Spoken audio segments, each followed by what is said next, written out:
Hello and welcome to the Buy, Sell, Hold Spotlight presented by Sports Car Market Magazine. I'm Darren Roberge. Before we begin, please take a moment to like this video and subscribe to our channel. Also, be sure to join in the conversation and share your thoughts by leaving us a comment below.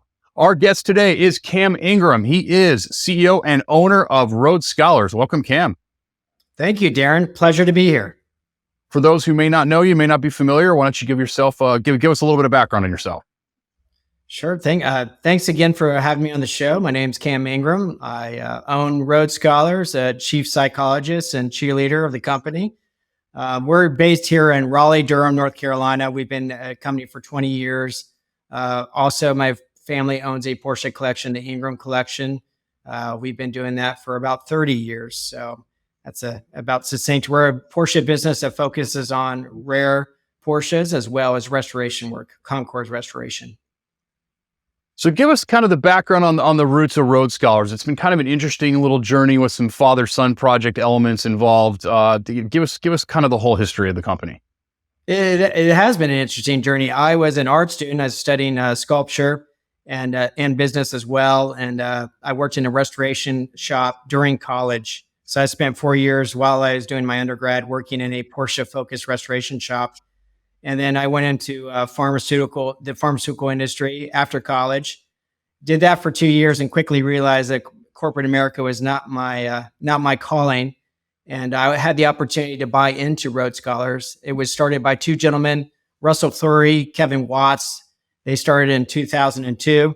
And I quickly opened up a restoration department in 2004. And I was able to buy out my previous business partners not long after that.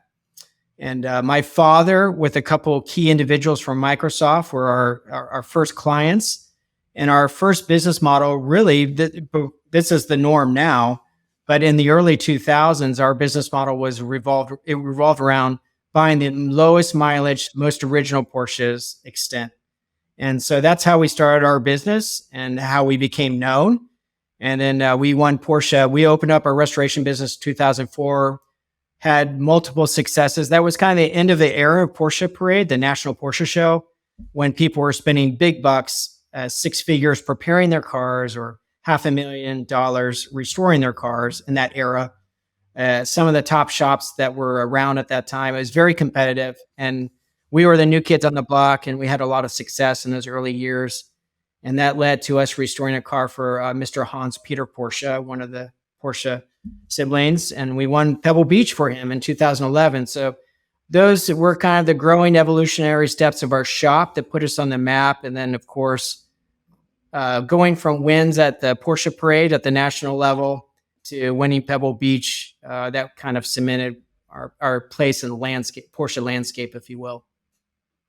So the Porsche marketplace in general has really gone through a lot of cycles and a lot of changes since you guys started. What have been the most significant ones that you've seen, and how did you prepare for those? Like, what was the sort of strategy that you guys had that not only kept you relevant, but it helped you continue to grow your business? I think it's really interesting. You know, I have an interesting dynamic because my father's a collector. Obviously, being his son, we really work for 14 individuals, but my father was the first one to really apply the changing dynamics of how quickly markets move. And we know that, traditional 7-year cycles in traditional markets, and we apply that to this new phenomenon as alternative assets with collector cars, how quickly that's changed in the 80 years that this has now been a phenomenon. And it's really changed since the late 80s when we had our first real market run up in the collector car business. And is it demographic changes? Yes. Is it speculation changes of hot markets that capitulate and change because of speculation? Absolutely. So I think we've just been in tune with what transcends markets and what transcends passion. And so whether it was my father or other clients, we've really honed on what they're passionate about, and they're long-term holders. And, that's the new language of today's market is we talk about collector cars as markets. Where, we know the sage advice, if you buy what you like, you buy what you can afford, the best example, those hold true. And if you're a long-term holder, you'll go through these volatile market cycles, because we've seen this since the pandemic. Leading up to the pandemic and during the pandemic, we've seen like 2 market cycles easily in the Porsche market. You guys have an interesting perspective on things because you navigate both the sales and the restoration sides of the business. Has one been more stressful or easier than the other, for example, kind of from that? And what kind of data can you derive from being on both sides of the fence at the same time that may put you in a position to where you're a little bit more stable and a little more predictable than some other market experts out there? Well, that's actually a really great question. I think the challenge, and I don't want to go down a long diatribe, but we do not have in general enough restoration shops at any level in North America. And now it's becoming an issue in Europe.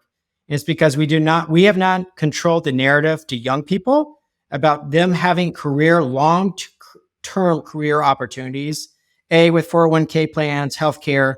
And that's basically because most restoration shops are run as mom and pop shops and not as corporate businesses with vision, 10-year, 20, 100-year goals. That sounds ambitious, but that's really been the issue of the restoration industry. And now we're at an interesting time in the industry because we have the consumer side, and we've waxed lyrics for the last 10 years of our demographic is the new generation going to be interested in cars, and we've proven they are. Are the numbers there? Yes, it's shortened, but there's plenty of data to prove that the market's fine, it's healthy. But we do not have enough people coming in the independent side, starting shops, owning shops, and succession planning in the main shops that really can drive those expertise of relationships in local communities outside of California, which we all know is the nexus of the collector car community. So I'm taking a long way to get to your answer, but I think we have insight because we have worked with long-term collectors that understand that this is a path, this is a journey, and going from a consumer to a collector to a connoisseur is like a 3-tier journey. And that when you do make that journey and you transition during those phases, that you usually make pretty smart buys that transcend markets. And that ultimately you actually end up winning when you approach it if you're approaching this from a financial portfolio aspect, you do well. But otherwise, also, I stress, as we all know, mortality is a real thing. Time is finite. How do you want to enjoy your cars? And do you want to buy cars that are ticket punchers? Do you want to go to Pebble Beach to show? Do you want to go to the California Mille or the Mille and Ille? These lifestyle tickets. And I really stress to people that, as my family and clients have learned, there are certain models that typically tend to be competition models, historic competition models, that offer these different experiences. You can still drive a 1958 Porsche RSK Spyder. You can go to Cars and Coffee or go do a famous tour or go to a world-class Concours in that car. So it offers a different tier experience at the upper echelons of the market. Well, we've seen that recently too with the next generation coming in, that experiences are more important than I think probably the hoarding elements maybe that we've seen kind of other people do in the past. But you mentioned, the lack of restoration shops, and obviously that's a huge concern industry wide. How do you think that directly affects the future of Concours culture? Obviously, we'll kind of touch on some of the stuff that you guys have done there, but I would think that as it gets more difficult to restore Concours level cars, that class becomes more and more exclusive and more difficult to access. What are your thoughts there? I think that's absolutely true, Darren. I also think Concours are going to have to evolve themselves, because I've spent the last 20 years on a golf course or preparing to show on any given weekend. Amelia Island and Pebble Beach Concours d'Elegance being the two mainstays of North America Concours culture. But it's interesting. Matt and I were talking before the show about Radwood and, Cars and Coffee, the phenomenon, how much it's changed car culture in line with social media.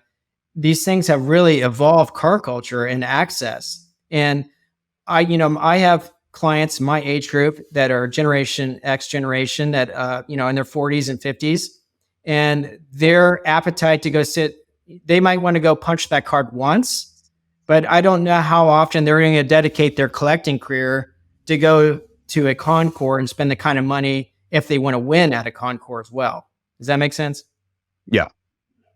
So definitely the winning component is a big one for sure. And you guys have cultivated a culture of winning Concours on your end. Why don't you kind of run down some of the cars that you've done and where they've been successful? Well, again, it's hard. I guess I'll just be. Pebble Beach was a hard nut to crack because Porsche has often been a redheaded stepchild there. And we kind of were a part of that spear tip, if you will, of going there with rare production Porsches and doing well.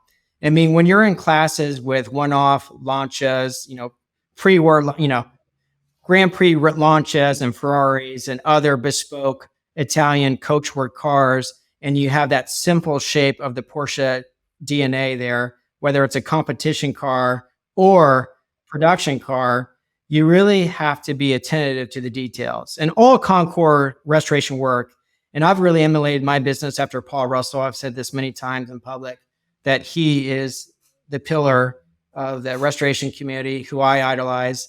Bruce Canepa as well.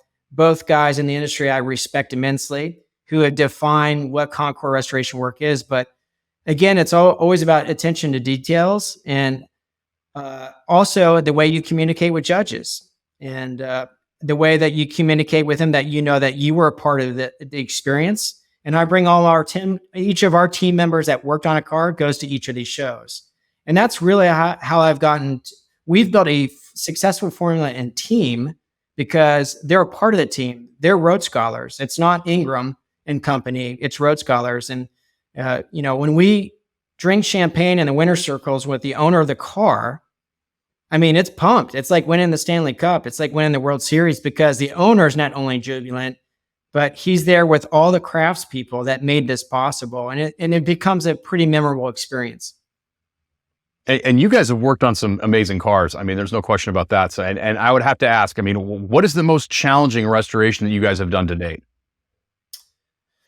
Certainly the 45th Porsche that we did for Hans-Peter Porsche. It was part of that first 52 cars built in Gmünd, Austria, when Porsche was away from their facilities. And we had the opportunity. We were so fortunate because Mr. Porsche, Hans-Peter Porsche, chose us over Porsche Classic Restoration, their own corporate services. And that was quite a testament to his faith in us and our abilities. That was an interesting experience because we would have these weekly calls with Porsche AG and 6 guys on the end of this phone. And we would be prepared for these questions of, why are we using linen material here? Why are we using these rivets here? And why are they? And we really were faithful in how they constructed those cars in a very handmade ad hoc way at that time. And then secondly, probably the 52 America Roadster that we restored for the Ingram collection, my father, we were able to save that completely original aluminum body. And that was a very task.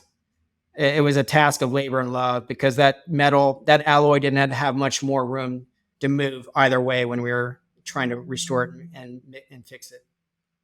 It's astonishing stuff for sure. So based on all the crazy things that you guys have worked on in your shop so far, is there a Halo project out there someplace, like something that you want to do that you haven't done yet, or have you kind of checked your boxes at this point? No, we have. We've moved into the fiberglass era, Porsche cars, 904s, 906s, 908s. Those are really rewarding. Ironically, I would love to. This sounds really out of the box, but I would love to do a overall winner at Pebble. That would most likely be a Ferrari. We're talking to some clients now, and this shows you, the Ferrari world has its specific shops, and then Porsche, all the different mark specialists. But it really comes down to research. You have to have the craftspeople, the fabricators, paint, body, mechanics, all those things. But any great restoration shop can handle any other mark based on research, access to research, touch and feel original cars. And so, my ambition right now would be to have an overall win at Pebble with a client with a very special sports car, because that's only happened once with John Shirley. And we'd love to be a part of that new wave and the new generation that wins an overall with a sports car. Your restoration program is certainly capable of that for sure. Another incredible thing that you have, and boy, oh boy, do you guys have incredible things, is your current for sale inventory that you have. Yeah. I'm going to start right at the top here. 1960 Porsche RS60 Spyder, one of 14 RS60s produced, one of only 6 delivered to the United States. Remarkably original car. Correct 718 gearbox, total of 12 class wins in SCCA racing over 4 seasons without sustaining any damage to the car, which is incredible in its own right. Right. Beautiful recent restoration. It's completed in the classic Le Mans, and it's FIA approved with a removable roll bar. Talk about this car. What an amazing vehicle.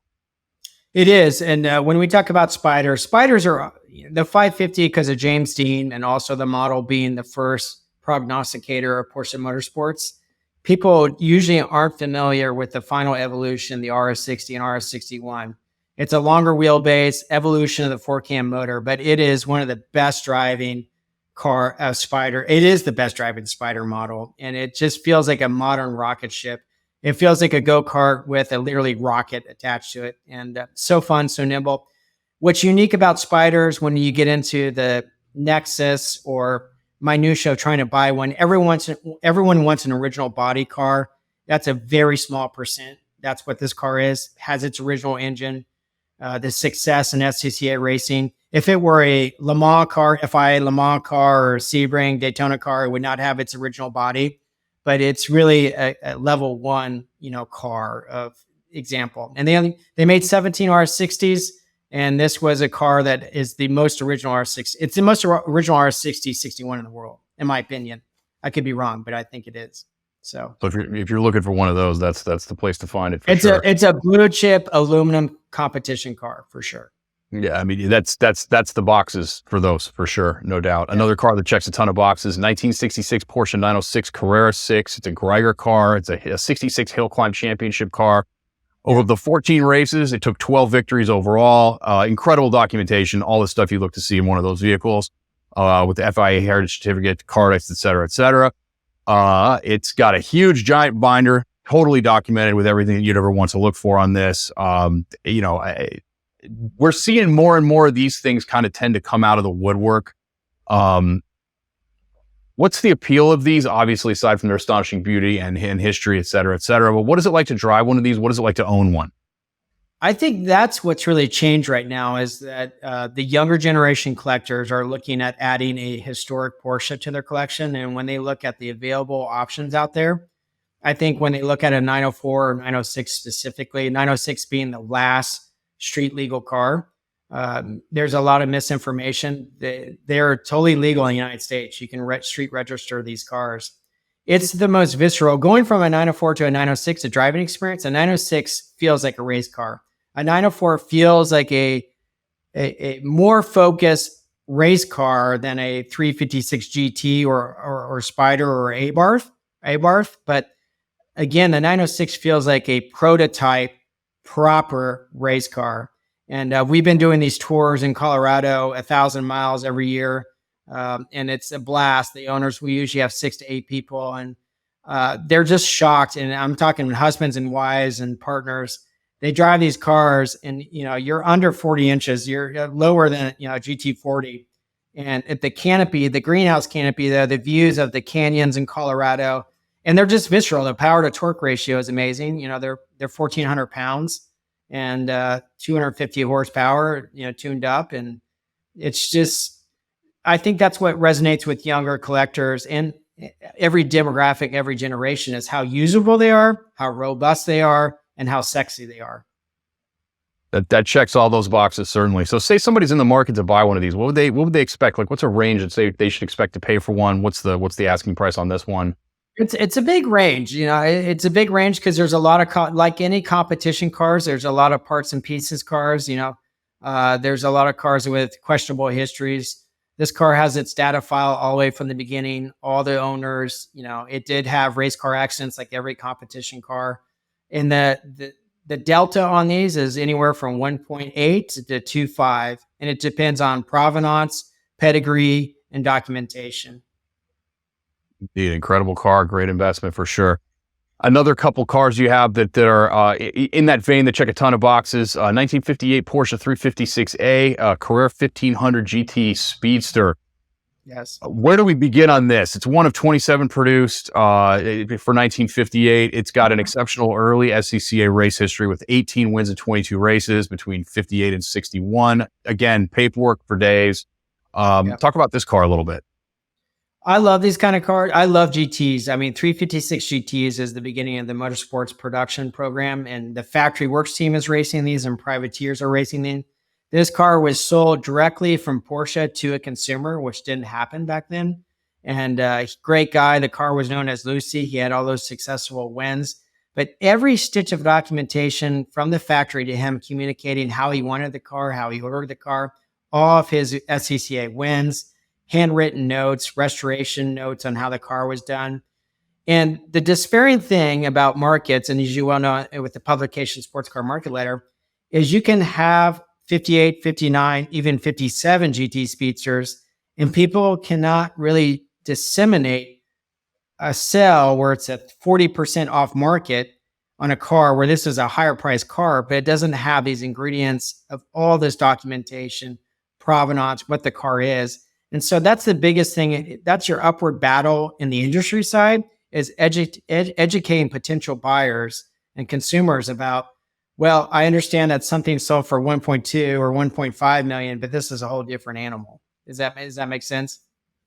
Most definitely. Speaking of entirely different animals, if you're going to get the convertible, the Speedster, you got to get the Coupe too, and you've got an incredible one of those also. 1957 356A Carrera 1500 GT, the first steel-bodied Carrera GS GT imported into the United States. Numbers matching engine. It's not presently installed. It's got an engine currently in it, but it can be put in certainly. The 11th Carrera GS GT completed in 1957. Seal beam headlights. It's got the 60 millimeter brakes, the 100-liter fuel tank, plexiglass windows. It's got the short ratio gearbox. Does it get better than this with a 356 with a roof?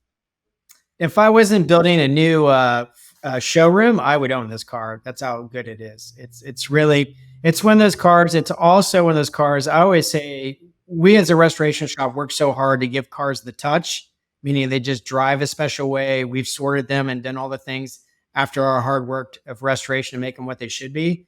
But this car was done by another shop, really well known, probably the best shop in Europe and in the UK.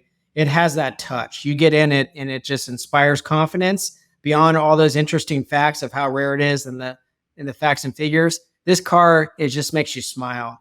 It makes you want to like change gears and maybe take the longer way home. It's an incredible car for sure. What's the asking on this one? That is 1.2. 1.2. Amazing stuff. Another amazing coupe that you have here, 1960 356B Super 90 GT coupe, one of 14 produced between 60 and 61. It's prominent owner and Porsche dealer was the original purchaser. Special custom paint to sample color, Condor yellow. It's the only T5 GT painted in Condor yellow. Matching numbers, aluminum panels with the stamps, et cetera, et cetera. It's got the 80-liter GT fuel tank, the correct roll bar, the correct interior, correct stamped wheels, correct hardware finishing. It's got owner's manuals. It goes on and on and on and on and on. Another incredible coupe here. What would be the ownership difference between this car and say the previous one? It's interesting. That is the biggest question we've had in the last few weeks of the cars, of people calling interest in both of them. So you have one that's a push rod and one a Carrera. And when Carreras are built right, we build them in our shop. There's about 6 guys. There's 6 shops in the world that really build them the right way. They're bulletproof engines. And if you do the startup procedures and warm them up like anything that's a competition engine, they're bulletproof. The ownership experience is going to be different because you have one that the A bodies, one of the sexiest bodies, the T1 57 body is just a beautiful body. The T5s have grown into their own. I remember when I started in the industry a long time ago, you could buy those cars for 15 grand. And now just a push rod, T5 is 85 grand for a nice car, and a really expensive car, really Concours car is over 6 figures. So, but this being a Super 90 GT, that's our biggest. I always make the analogy. This is just like having the GT3 Touring versus 911R argument in modern parlance of the times, right? Because someone looks at this Super 90 GT, they only made 14 of them. It's 200 pounds lighter than the regular car. And it was an order by Ben Pon, this famous guy from the Netherlands who won so many races. And he raced this car. It's how do you get their mind to comprehend and appreciate that, yes, it looks like a production T5 356, but it's a whole different beast. Just like the 911R is really not like a GT3 Touring from the same era. Yeah, true connoisseur's car for sure. You have to read between the lines on this and know what you're looking at. And once you kind of figure it out, it's pretty astonishing. Another pretty astonishing car that you have, and I can only imagine how scary this thing can drive potentially. And somebody did it successfully for 24 hours at Le Mans. 1976 Porsche 934 Turbo RSR. It is a 1977 Le Mans 24 Hours GT class winner. Porsche Kramer racing team stuff. It's again, class winner, 6 hours of Silverstone. And it's restored by the right people, put together the right ways. 3 times Rennsport reunion entrant and former Monterey Historic Races participant. This thing opens up a lot of experiences for you, but yet it's kind of a later model to do that. Like, where can you take this car and what can you do with it? I think this car is something that someone who wants to punch a ticket to go race Classic Le Mans, that's why you buy this car. And that in the new era, that is such a check mark. It's like belonging to the Royal Automobile Club in England. It's like such a check mark of wow factor, because going to race Classic Le Mans, which is on my bucket list to do in the future, this certainly offers that ticket. And you need a car that had raced there in period, and particularly in this class winner, in one of the best liveries, the Burton livery. It's a fully vetted car, and I think that's the challenges as well, as educating new buyers about, when you buy a competition car, are you really buying the real thing? Are you buying the chassis that raced in that period and the paperwork and the provenance? And this offers so much of that experience. But this is really for that person that wants to go punch that Le Mans ticket. Yeah, and some cars just worth mentioning really quickly that you've previously sold. You've sold 550s and 959s, 2.7 RSs. The resume that your company has put together over the last couple of years has been truly astonishing. But you speak about experiences. We talk about experiences a lot on the show, and you guys do a really good job of showcasing that stuff. You have a wonderful YouTube channel. Why don't you kind of talk about that and kind of the reasons that you put that together and what the purpose of it is? Because it's not exactly what people might think of when they think about what you guys kind of are about. Give us a rundown on that. Well, thanks for asking that question. Again, you're asking unusual questions I don't know if they get, so I appreciate that. We have a 2-person marketing team, and they produce and Matt will probably appreciate this. They produce amazing content for us, and it's just 2 guys that work their butts off, and we've worked with some producers as well. So we do some of these. What I realized very early on is that if we're going to sell these mega cars that are competition cars that are street legal, we better offer our clients somewhere to use them. So we created our own bespoke events.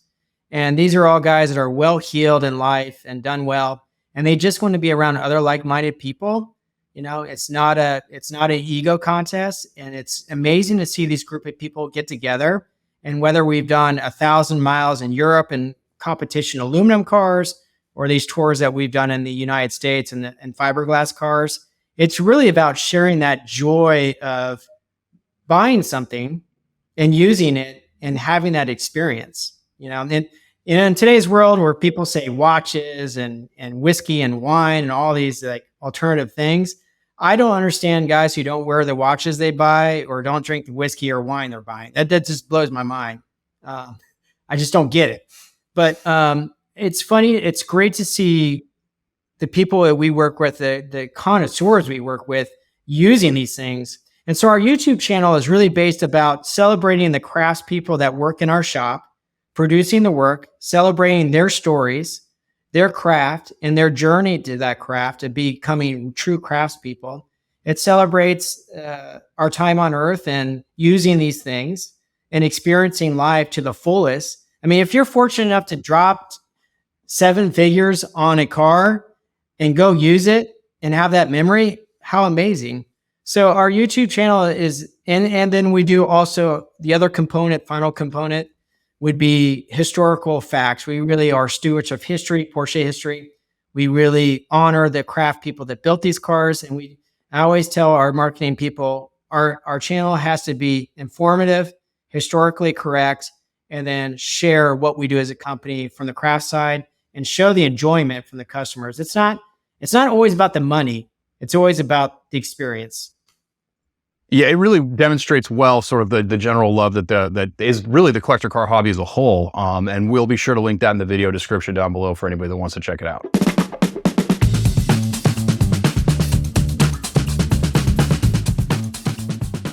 Okay, Cam, you're out in the world playing with cars all day long. Some of the best stuff in the world. Certainly, you're doing all the experiences, talking to all the people, doing all the things. So please give us one car to buy, one car to sell, and one car to hold in today's marketplace. I would say buying would be early 911s, and that's a broad statement, but I think TES, that's a broad statement, but that market is kind of slow right now. It's a good market opportunity because what happens in the Porsche world, the new buyers always go down the rabbit hole and they find those early long hood 911s. And right now that market's off 25, 30%, and it's a good time to buy. I would buy drivers or exceptional cars. Yeah. So if you're gonna enter into that world for the first time, how much money should you bring with you?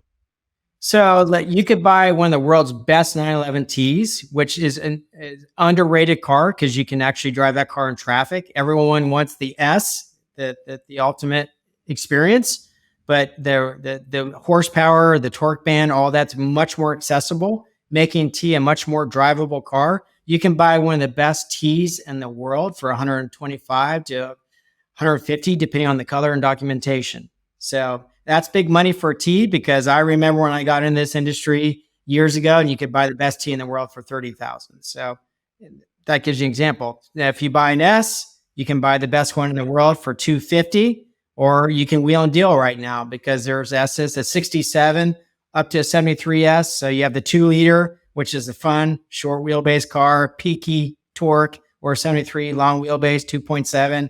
It goes long into the gears. You can buy those cars now. I think it's a good time to buy S's and T's and E's. I mean, you can't go wrong because they transcend markets and they'll come back. Yeah, they're pretty stable long term, I think, probably. And we talk on this show a lot about the ceilings on 911s, and it seems like they sort of don't exist. So what are we selling? I would sell any of your 90s generation 964, 993 cars. And that's another broad statement because the Porsche market is hard to, I mean, if you look at real world values, which is bring a trailer, I hate to say it, but you look on there and you can see what market prices are. They're just bringing strong money. We sold a 964 RS on there, Ruby Stone car with a painted hood, all those things, and it brought world record prices. And I think, C2s, C4s, all those cars, even 993 caps, which you couldn't give away, are bringing $60,000. So again, that market's a wide spectrum, just like the whole Porsche market. But you can buy driver 993s anywhere from 60 for a real shaky driver, or you can spend $450,000 on an RS model or turbo, special turbo paint, sample turbo. And now we see a litany of 993 turbos and turbo S's hitting the market. And it's this perfect generation demographics. And they're selling anywhere from high 2s to high 3s and turbo S's up to 700,000. So I love the turbo, the 993 turbo. That's a fun car to drive. So what are we going to hold? Well, I would be remiss. I forgot to say on the buy market, 2004 GT3 RS, one of the best 911s ever made by Porsche. Everyone is so focused on the 964, 993. That 996 generation RS is a real homologation car. It's not a sticker package car. It's not a marketing car. It is one of the best cars, and they're a deal. I mean, you can buy those for in the threes, 300,000 to 400,000. And, you can bring them in the United States now and have those legally registered on show and display or homologate them. But one of the best 911s ever made. I think those cars are going to, in the future, it's a nuanced car. It's a real enthusiast car, but I think those cars will really do well in the future. So, yeah, I mean, the 996 is coming into its own, no doubt about that. And people are starting to appreciate those cars for what they were. They're overlooking the headlights, they're overlooking the water cool stuff, which candidly, I think has worked brilliantly on that car long term, if you really think about it. It really has. Really has. Yeah. So what are we going to hold? I think this is pretty easy and common sense. 959s, Carrera GTs, and 918s. What we see, no matter what we see collectors that are focused on hypercars. And collectors want to have that trio. And it's different in the Ferrari world. You got the G288, go all the way up to F40, F50, Enzo, all that thing. When the Porsche world, it's pretty succinct. You have 959, Carrera GT. Well, you have GT1, 959, Carrera GT, and 918.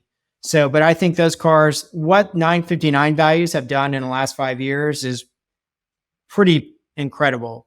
It's outperforming most markets. And when you look at just now to buy a donor car or a driver, you're starting at 1.4 easily all day. And in 959S's sport models, which you only made 28 of, you're talking mega money. And, you're talking over 3 now.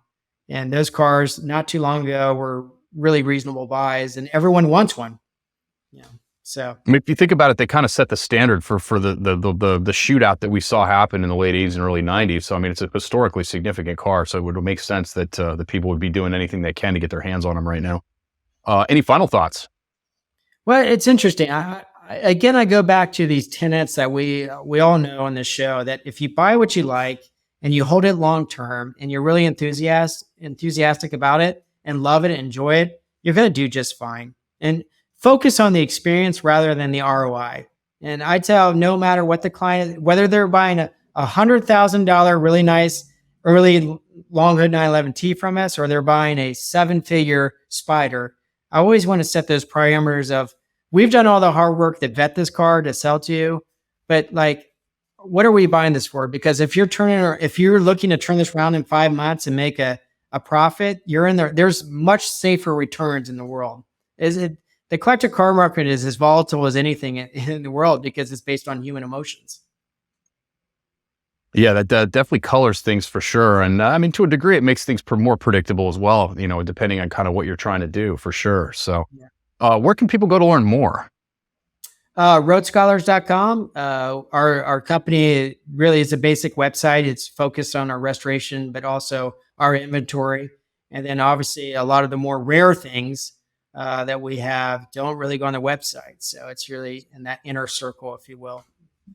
You still got plenty of good stuff on there for sure. It's a great little visit. I was blown away when I was going through your inventory and some of your past projects. I mean, I knew what you guys were up to, but I don't think you get the full sort of picture of what it actually is until it's staring you at the face on the website. So we'll link that down below, as well as the YouTube channel, also worth checking out. And definitely take some time to go look at that.